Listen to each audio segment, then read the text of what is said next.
അപ്പം നമുക്ക് ഇന്നൊരു ഊണ് വിളമ്പിയാലോ. ആദ്യം നമുക്ക് ചോറ് വിളമ്പ് കേട്ടോ.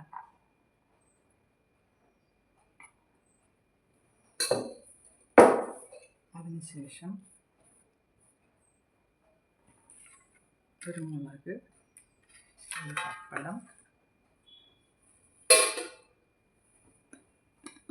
പിന്നെ മാങ്ങയുടെ അച്ചാറുണ്ട്, പിന്നെ നെല്ലിക്കയുടെ അച്ചാറുണ്ട്,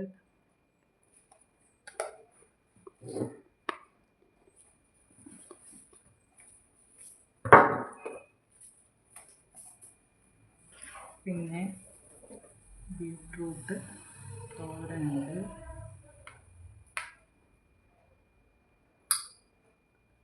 പിന്നെ നല്ല മാങ്ങയൊക്കെ ഇട്ട് വെച്ച അവിയലിൻ്റെ മാങ്ങ സീസൺ ആയതുകൊണ്ട് ഞാൻ മാങ്ങയൊക്കെ ഇട്ട് വെച്ചിട്ടുണ്ട്.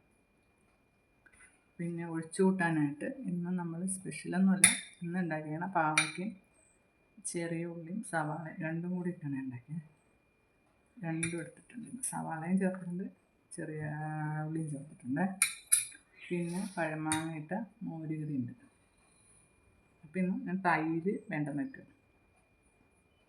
മോരുകറി എടുത്തേക്കുന്നുണ്ട്, തൈര് വേണ്ടെന്ന് വെച്ചേ. അപ്പോൾ നമുക്ക് കഴിച്ചു തുടങ്ങാം. ടേസ്റ്റ് കൂടാം. ആദ്യം ഞാൻ ഇത് പാവയ്ക്കയും ചെറിയ ഉള്ളിയും തീയലാണ്. നല്ല എനിക്കിഷ്ടമുള്ള സാധനം.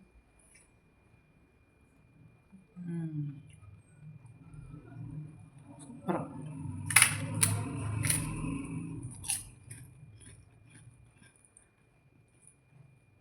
പപ്പടം അങ്ങോട്ട് കുമ്പളച്ചൊന്നുമില്ല.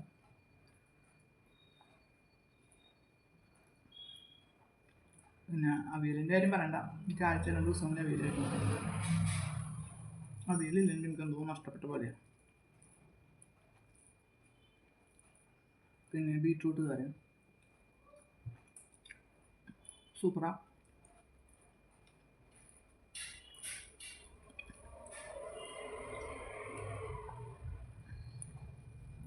കുറച്ച് നാരങ്ങയും മാങ്ങയും മുളക് നല്ല എരിവുള്ളതാണ്, കുറച്ച് ഉപയോഗിക്കേണ്ടിട്ടുണ്ട്.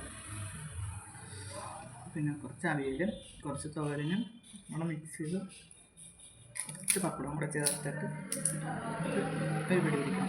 അതിനും ടേസ്റ്റായിട്ട്. പിന്നെ മീനോണ് കുറവാണ്, നോണതിൻ്റെ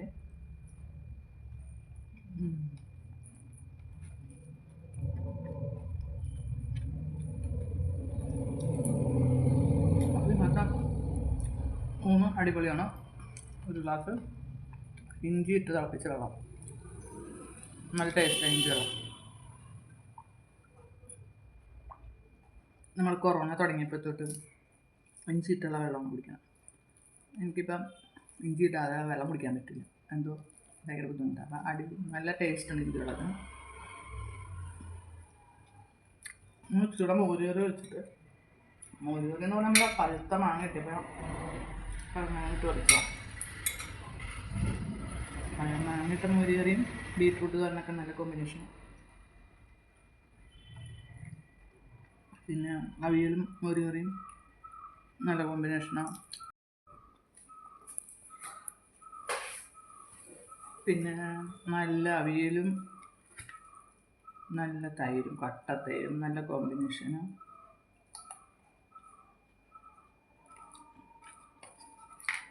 പിന്നെ ഉള്ളത് സാമ്പാറും നല്ല ചിങ്ങമെക്കുവരട്ടി, വെരി നൈസ്. അപ്പോൾ ഇന്നത്തെ ഊണ്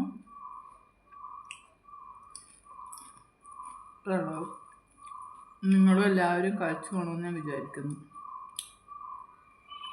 ഓക്കെ. വേറെ സാധനം കൂടെ ഉണ്ട്. ഇത് ക്യാരറ്റിൻ്റെ ഹൽവ പോലെ ഉണ്ടാക്കിയത്. ക്യാരറ്റ് പാല് ചേർത്ത് പാലൊക്കെ നല്ലപോലെ വറ്റിച്ചെടുത്ത ശേഷം അത് നല്ലപോലെ നെയ്യൊക്കെ ചേർത്ത് കശുവണ്ടിയൊക്കെ പൊടിച്ചിട്ട് നല്ല ടേസ്റ്റിലുണ്ടാക്കുന്ന സാധനമാണ്. എൻ്റെ വീട് റോഡിൻ്റെ അടുത്തായതുകൊണ്ട് വണ്ടിയുടെ ശബ്ദം ഉണ്ടാവും എന്തായാലും. അപ്പോൾ ഞാനിത് പ്ലേറ്റിലെടുത്ത് കഴിക്കാത്തത്, പ്ലേറ്റിൽ ഞാൻ എടുത്തിട്ടുണ്ടെങ്കിൽ ഇത് ഞാൻ അധികം കഴിക്കും. അപ്പോൾ ഞാനൊരു സ്പൂണേ കഴിക്കുള്ളൂ. അപ്പോൾ ഞാനിത് കഴിക്കട്ടെ കേട്ടോ. My favourite. തണുത്തിട്ട് കഴിച്ചാൽ സൂപ്പർ ടേസ്റ്റാണ്.